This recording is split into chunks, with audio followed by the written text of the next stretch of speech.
All right, so we're going to go ahead and kind of just start up here. Got the meeting being recorded, so if folks miss it or miss the beginning of it, they can kind of jump back on. But in the chat box, there's a question. See if you can give me a 1 to 10 answer. How confident are we treating an arthritic knee without seeing any imaging first? With one being low confidence and 10 being high confidence. See if you can give me some numbers there.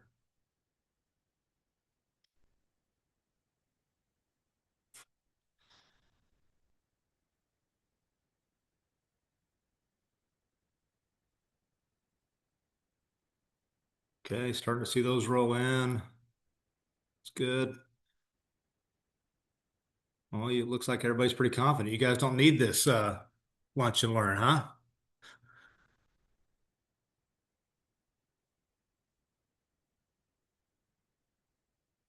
All right. Well, let's go ahead and get started. We're going to use this as kind of our opener. In a lot of cases, when I've done this before, you'll see folks come in kind of in that mid-range, you fives, sixes. Um, you don't see too many eights, nines, and tens. You'll see some people kind of in the threes even. But most of us are kind of in that mid-range of like, well, I might treat it, but I don't know if I feel comfortable going heavy with an arthritic knee. What we're going to cover today, maybe we'll come back and kind of look at this at the end and see. But for now, I'm going to kind of just drop that off and get us up some slides here.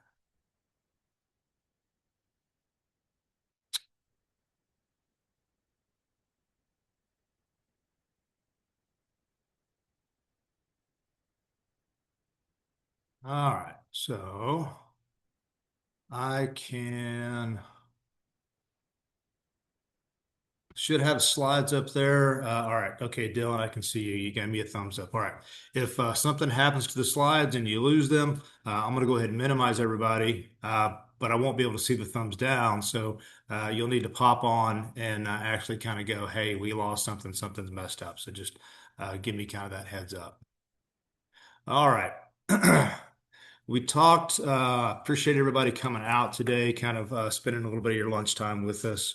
We're going to be talking about clinical confidence, maybe specifically how we would handle um, lower extremity diagnostics and um, and then moving into treatment without imaging. We want to try to maybe see if we can um, give everybody a little bit of information about the need for imaging or the not the need for imaging. I guess you could kind of put it that way.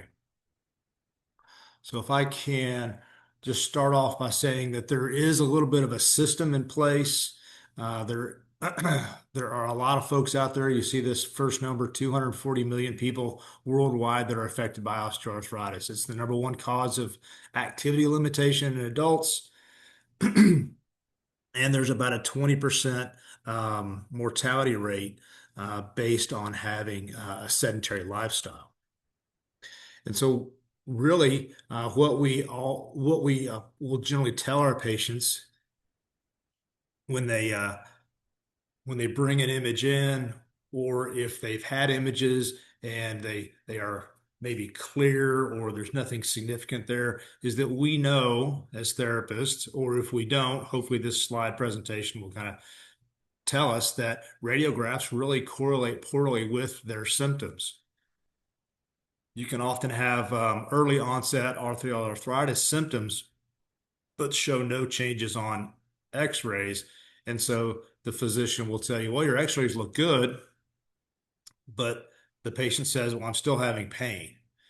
Um, as therapists, there are probably only one or two states that I'm currently familiar with right now that allow therapists to directly order imaging. And so, for the most part, we as a profession lack direct access to imaging, which making kind of our clinical exam and our clinical diagnosis an essential part of what we do from an evaluation standpoint. And then the clinical diagnosis really kind of helps to reduce the system piece where everybody that goes to an orthopedist or everybody that goes in with knee or back pain is sent for x-rays at a minimum. I'll oftentimes joke around and kind of say, well, the doctor probably needed another boat payment. And so they went ahead and kind of ordered, x-rays, even if they didn't show too much. So um, that's a little bit of my tongue in cheek. I don't necessarily mean it that way, but um, sometimes you feel that way. So a typical guideline, if we take a look at kind of the system of um, CPGs and CPRs, and then there's also other diagnostic criteria out there from the National Institute of Clinical Excellence, which is NICE, or the American College of Rheumatology, the ACR. They have some clinical diagnostics that we can use for OA, particularly of the hip, but also for the knee, where they say if you have some of these things present, the likelihood that you need imaging is very low.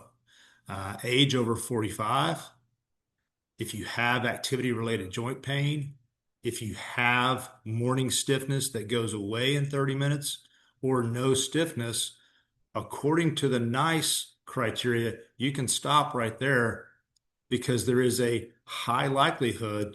You see over here in the blue box, 95% sensitivity. And remember that sensitivity helps you rule things out, and specificity, spin, helps you rule it in. So in almost 70% of the folks that have age over 45, activity-related joint pain, and stiffness that goes away within 30 minutes, 70% of those people are going to have OA. And you can stop right there and just treat them as if. There's also a couple of other criteria that are helpful to kind of look. They have no fever or unexplained weight loss, so no systemic symptoms. And there's no catching or locking, which may indicate something different in the knee. Anything from a meniscus tear to ligament tear to maybe a loose body or something in there. And so when these criteria are met, imaging adds little or, if any, diagnostic value. The American College of Rheumatology sensitivity and specificity are actually a little bit higher for these things. If you look at another kind of guideline or rule, we might see something like the Ottawa ankle rule. And this one is telling us that we would order x-rays if there is any of these findings here, such as bone tenderness, and if you're talking about the ankle, tenderness at the posterior edge of either the lateral or the medial malleolus, or they're unable to place weight on it immediately after injury for 4 steps or more. If you're talking about the midfoot, you would have tenderness at the navicular and or the fifth metatarsal, and unable to place weight on the foot immediately after an injury. So those are things to say you would need an x-ray if you had those things present. Diagnostic accuracy of this one is roughly 100% sensitivity, saying that if you do not meet these criteria, you do not need an x-ray. One thing to note about this, there are a couple of places where this does not apply. If your injury is more than 10 days old, if you have altered sensation of the foot or ankle, or you happen to be pregnant or less than 18 years old, these do not apply. And if you're curious about why they don't, you can get into the actual the literature of the ankle rule, how they went back through their regression analysis and kind of came up with those particular do not apply pieces. So a hip OA guideline, this is from 2019, Journal American Medical Association, looked at hip OA and really kind of discussed how we might use clinical findings or clinical examination to help us determine if we have hip osteoarthritis. You've got a squat with pain, so pain with movement. You've got groin pain with adduction or adduction. So again, another painful movement, you have some weakness of the adductors or muscles around the hip, I'm sorry, abductors or muscles around the hip, decrease in passive adduction and decrease in passive rotation. As you're starting to kind of look at those, look at the sensitivity numbers. In other words, if you don't have that, you would rule it out. If you do have it, specificity, you'll see kind of high specificity, high sensitivity, and that's what you're looking for on a particular activity for it to be a good uh, piece of information. And then pain with climbing stairs, a fairly wide range, anywhere from 30 to 70% on that one. So if we look at the two most common findings here, we have internal rotation and adduction as losses of range of motion being the most single positive finding. And then squat provoked pain being the most specific finding. If we have both of those, we've got strong clinical diagnostic confidence that this person does have OA. Similar things for knee are out there as well. This is from McMurray in 2024, so still relatively current. We've got, again, painful movement. We've got maybe a little bit of bony enlargement, um, joint line tenderness, restricted range of motion, and a non-inflammatory joint swelling. That becomes kind of important. We'll talk a little bit about if it were an inflammatory joint swollen joint, if it was hot, that would kind of be the key for us. That would be inflammatory. So here, if we combined crepitus, bony enlargement, and morning stiffness that's less than 30 minutes, we have a high diagnostic accuracy even without imaging. Again, that's from the American College of Rheumatology as well as kind of McMurray 2024.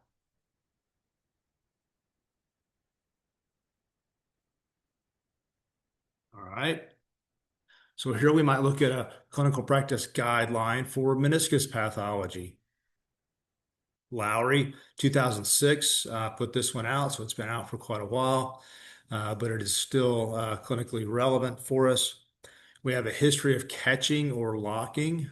If you recall the previous slides, it said there was no catching and locking from someone with osteoarthritis. And then here now we do have catching and locking, and so we might have that as a report from the patient from a meniscus standpoint. They do have joint line tenderness. They have pain with forced hyperextension.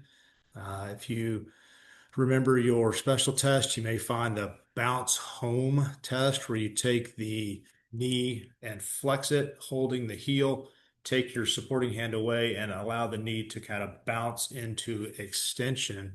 That is the bounce home test and can be positive or painful with a meniscus tear present. We got pain with passive knee flexion and then an audible click with a McMurray maneuver or pain with that same maneuver. We've got all five of these present. The predictive value is over 90%. So this being a guideline or a diagnostic rule for meniscus pathology.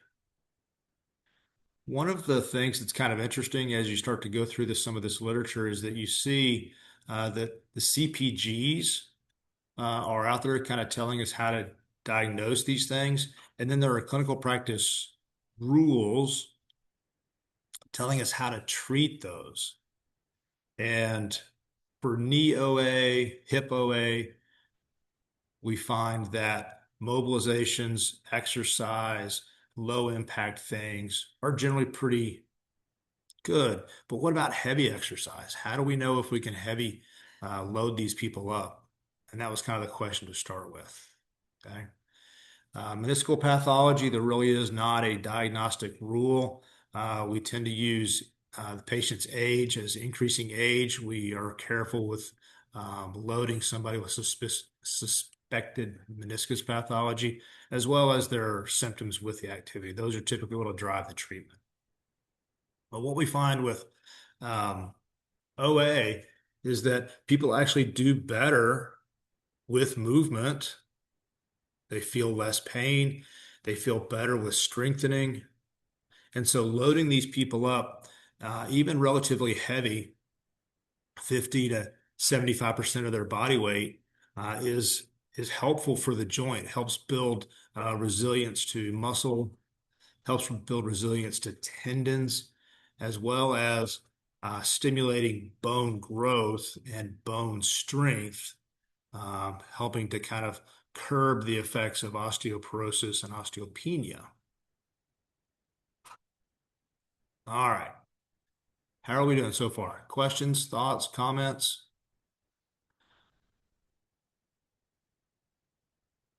Doing good. And I see Dylan give me a thumbs up. Hello, Corey Lake. How are you? Good. All right. Okay, we're going to keep going then.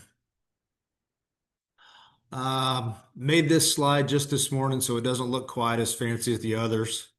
Um, I was wanting to kind of put in another clinical practice guideline for the lower extremity since that's what we are talking about. And so the femoral acetabular impingement syndrome clinical practice guideline, this is from 2023, published in JOSPT. Diagnostics for this one would be a C sign, which is essentially taking the hand and placing it on the hip in kind of a C. We see that they will often have that kind of pain pattern where it hurts in the front, but it can also move around to the side and maybe even a little bit in the back. And that their pain is typically exacerbated by prolonged sitting and or hip flexion. You might find that they have pain if they have an office job, if they travel quite a bit, if they sit down and do a lot of desk work, they may exacerbate their symptoms. Clinically, you'll see restricted hip range of motion with a profound loss of flexion and internal rotation. This is not just, hey, you've lost a little bit of these movements. This is like you can't even really get it up and go into flexion and internal rotation as it's provocative for pain. And this one is interesting in that it does say that you have some diagnostic imaging that can help us, but just number one and number two by itself can be pretty specific for the diagnosis of FAI. And then let's say that you decide you want to go ahead and treat. If they're not showing improvement, then you could say, well, let's go ahead and get you set up with an orthopedist, and they may want to do some further look. And so then if you see radiographic evidence of a deformity at the femoral head and neck, which is called a cam deformity, or a pincer deformity, which is an acetabular kind of over coverage, where the acetabulum will kind of grow and over cover the femoral head, so it actually touches the neck portion. You'll see either one or both of those things on X-ray and more clearly with MRI.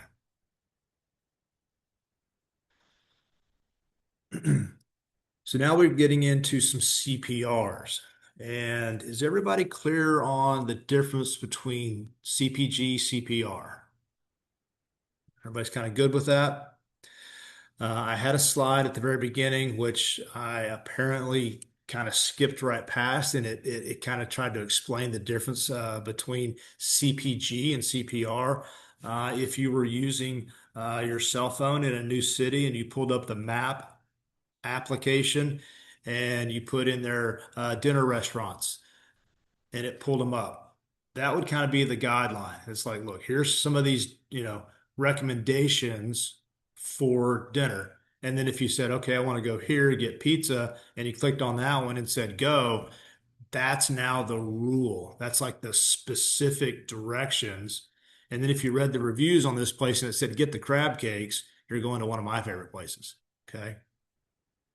So that's kind of the difference between these guidelines or maybe like the recommendations for go here, do this, see this, and then the rules are the directions on how to get there. Okay. All right. So now we're looking at CPR.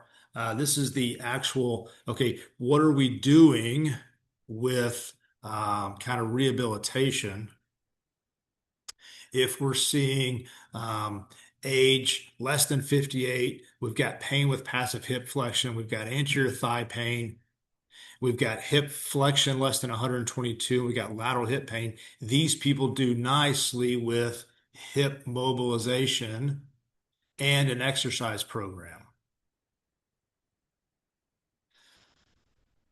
In other words, if we have all five of those things present, there's a 90% chance that this person will do very well with both hip mobilization and exercise. No imaging needed. Okay. And so we can mobilize the hip, we can start them on a heavy loading exercise program, and 90% of them should improve. It goes down a little bit the fewer of these you have. For instance, you'll see if I have three or less, it's about 57, maybe 60% of the people will do well. And then also look at the likelihood ratios that are given to you there.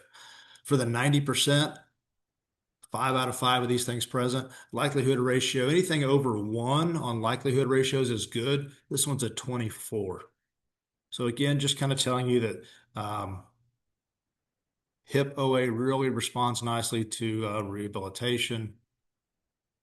And so now we can look at kind of trying to wrap things up a little bit. We can kind of look at, well, when would they not get better? When would we break the typical trajectory or we want to investigate further? And I think we can all kind of understand if they had a fever or unexplained weight loss, night sweats, they were unusually fatigued. That might be something that is over and above kind of just simple knee arthritis.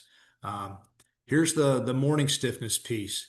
If you have prolonged morning stiffness, in other words, it lasts 30, 45 minutes or an hour, if it lasting longer than that, it would suggest an inflammatory pathology, something along the lines of rheumatology.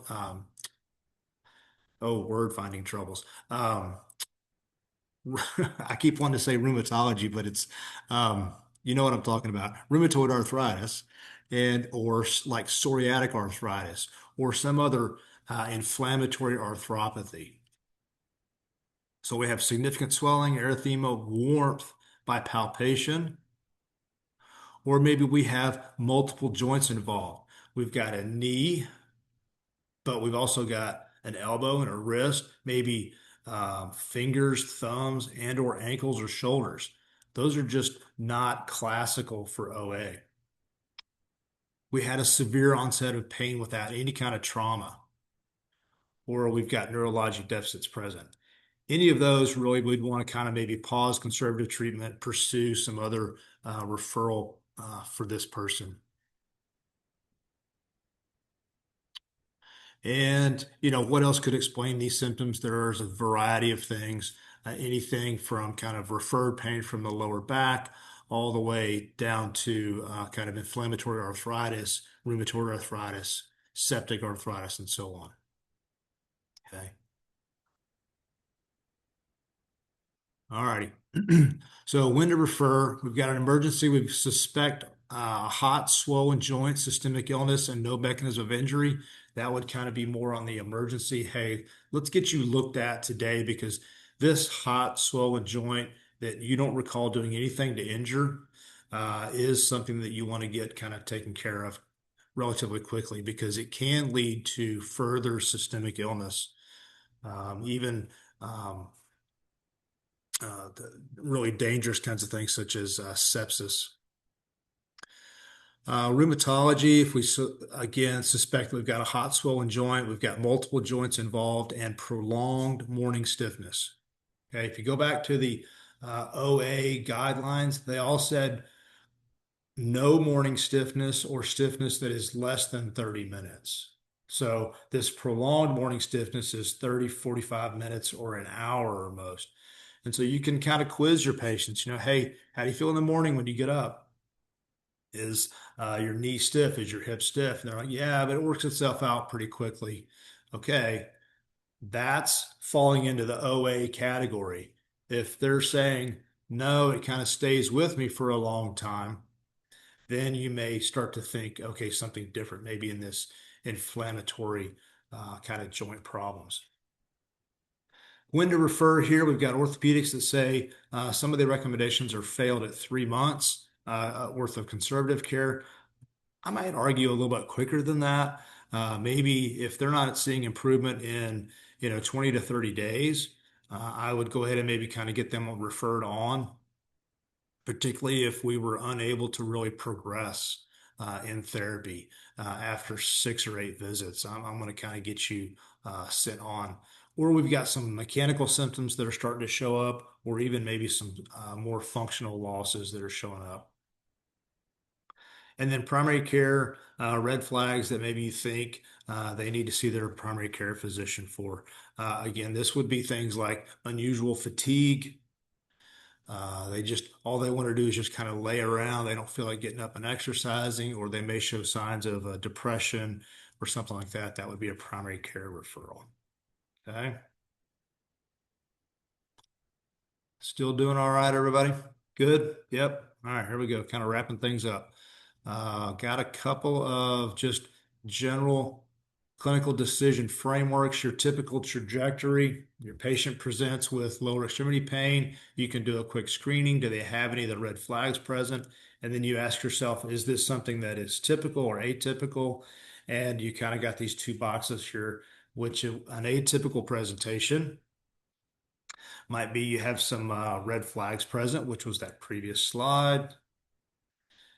You may want to get them seen by the physician. Now, some of the things that may happen, right?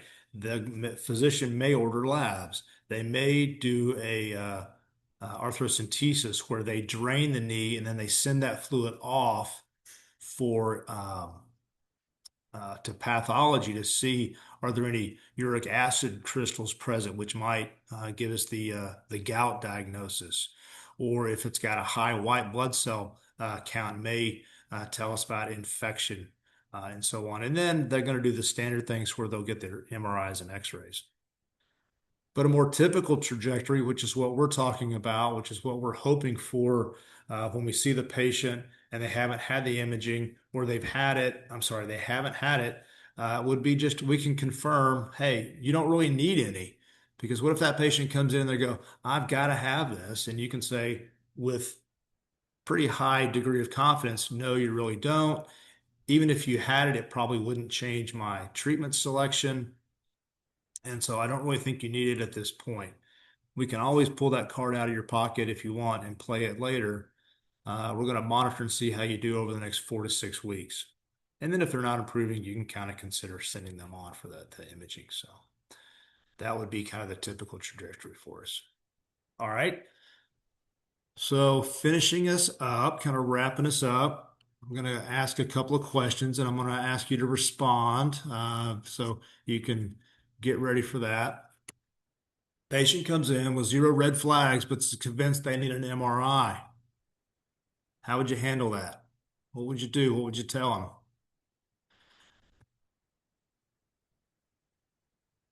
What would you do? What would you tell them?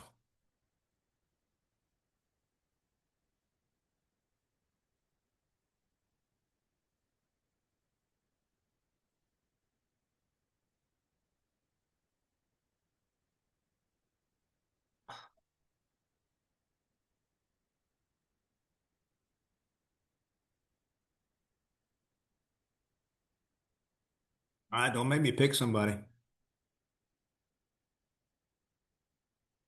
because I'm going to pick on the people I know.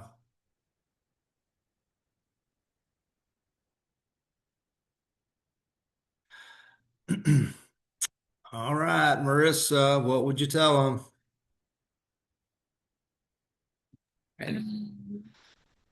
Well, it's, I guess, depending on how long I would see them. Hopefully, I've seen them for a couple sessions, trying to just reassure them, like, hey, if we have any improvement, great, we're headed in the right direction. Again, 0 red flags. I mean, that's also a good sign. Like, why do we need to find something? We don't need to go fishing for anything if we're doing well. There you go. So, Yep. you hit the points with the red flags, right? They've got some pain with movement, they've got limited movement, and those things fall into that osteoarthritis category. And so we can kind of be pretty confident if they answer a couple other questions in the affirmative, how's the morning stiffness? And then we get in there and we touch the knee. It's not hot, it's not swollen. We can kind of go, hey, I'm pretty confident that you don't need an x-ray, and this is why. I've got this finding, and this finding. And all of those kind of put together give me a really high likelihood that you don't need anything. Now, if they just are adamant about it, I wouldn't get into an argument with them. I just say, here, okay, go ahead. You know, but if you like giving your money away, I'll take some too. All right. Okay. Let's take a look at the next question. Thank you, Marissa. Appreciate it. What's your elevator pitch to physicians proving your ability to triage patients? Okay. This one we are, and I am asking you to kind of attack the system a little bit, right? Typically, everybody that goes into an orthopedic gets an x-ray. And the orthopedic, if you watch them, if you shadow them, they look at that x-ray before they even see the patient. So they're starting to kind of make up their mind already based on the imaging.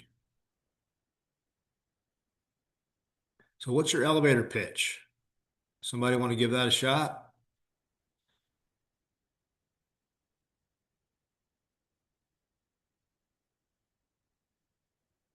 And your elevator pitch is saying, hey, we as therapists can triage patients, and here's why, here's how. Remember, elevator pitches are pretty quick.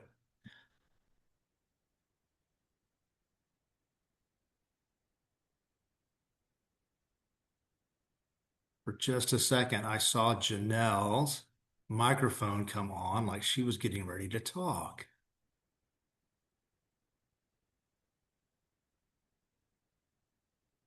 If not, I'm going to pick TXOQL. Let's give it a shot. What would you say?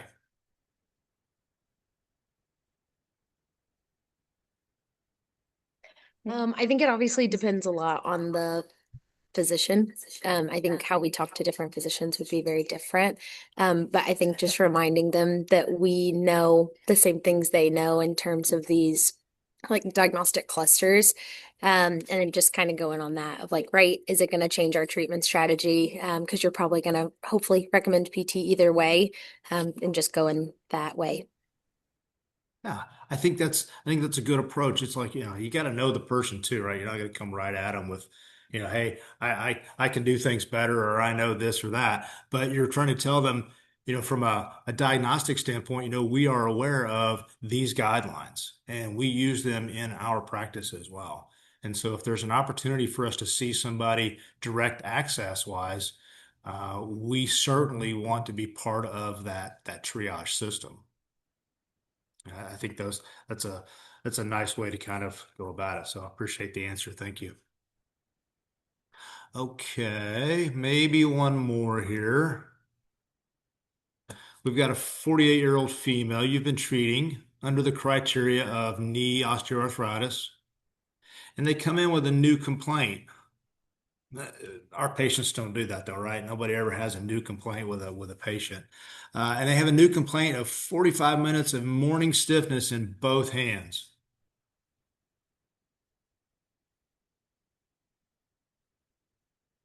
All right. So you're treating this person under the knee osteoarthritis criteria. You've already gone through that piece. And now they're saying, you know what? My hands are really stiff for about 45 minutes, maybe even an hour, when I wake up in the morning. What do we do there, Leander? How would we handle that one?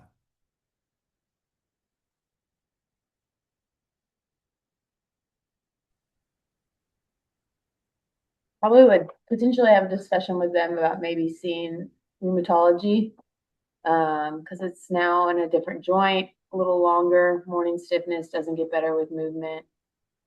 Just kind of going through the checklist, the differential diagnosis between osteoarthritis and then more rheumatoid arthritis. Yeah, no, I think that's spot on. It's one of those catches that you're going to hopefully be able to recognize and tell the patient, well, we were treating you for knee arthritis, but now you're having multiple joints involved, and there's morning stiffness that lasts beyond our kind of 30-minute cutoff.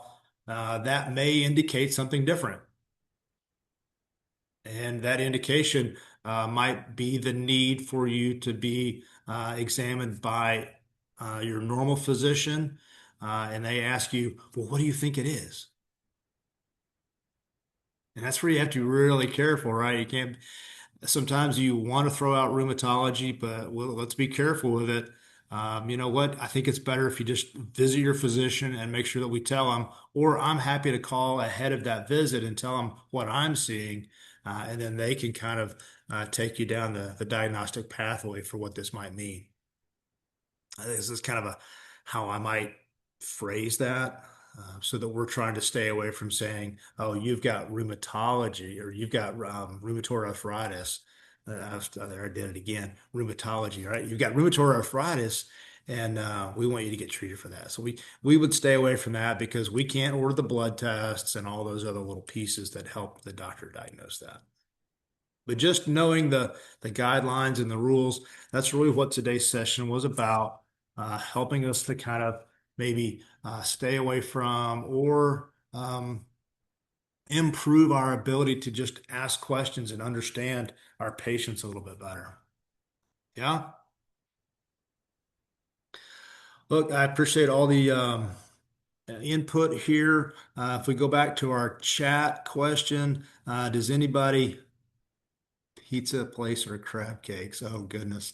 Does anybody see maybe their number changing a little bit? If they were a seven, maybe they're an eight or a nine, or if you were not wanting to answer because it was lower than a five, maybe you're up around a six or a seven at this point. I think that's um, probably what I was hoping for. And Janelle, I do see your comment there, so thank you. Any other questions using CPRs, diagnostic criteria? This was a topic that was presented as something that people wanted to learn more about. And so I do take those into consideration. We do have a schedule for the rest of the year, but we're going to take a break in July. So we won't meet in July, but we'll pick this back up in August. And then real quickly, we will start asking for what additional topics would you like? So if something comes up in your mind, in your head, and you want to just kind of get that cleared out, just go ahead and send me an email. Hey, I'd be interested in this for starting in 2027.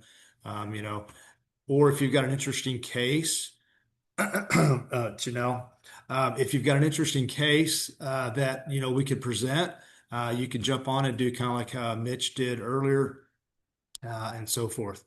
Um, let's see. I've got a question in the chat box regarding AVN. Some doctors recommend therapy. Do we continue to treat or do we see this progressing? Ooh, that's a good question.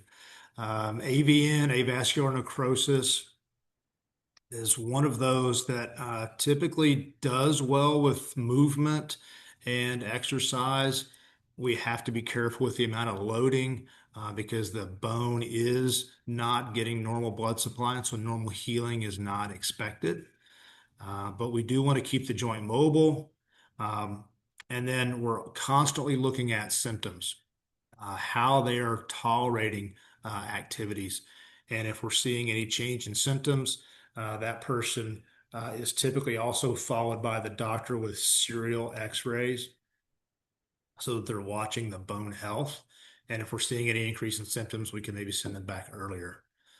Is the kind of typical AVN patient that I've experienced and seen over my career. So good question. Anybody else have any thoughts? They've seen AVN or treated some folks with that? We'll see it real commonly in the wrist after like a fracture, scaphoid fracture in particular. You also see it in the hip, maybe following a traumatic injury.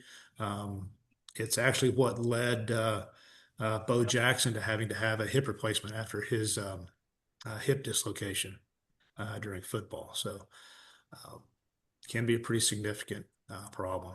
So we keep an eye on it. We check their symptoms and watch kind of serial x-rays. Good. Anything else from the crew here? Appreciate everybody getting on. Look, hope everybody's enjoying the sunshine. It was rainy here for quite a while, so enjoy the sunshine and have a good rest of the week, okay? All right, take care. Thank you. Thanks, James. Thank you.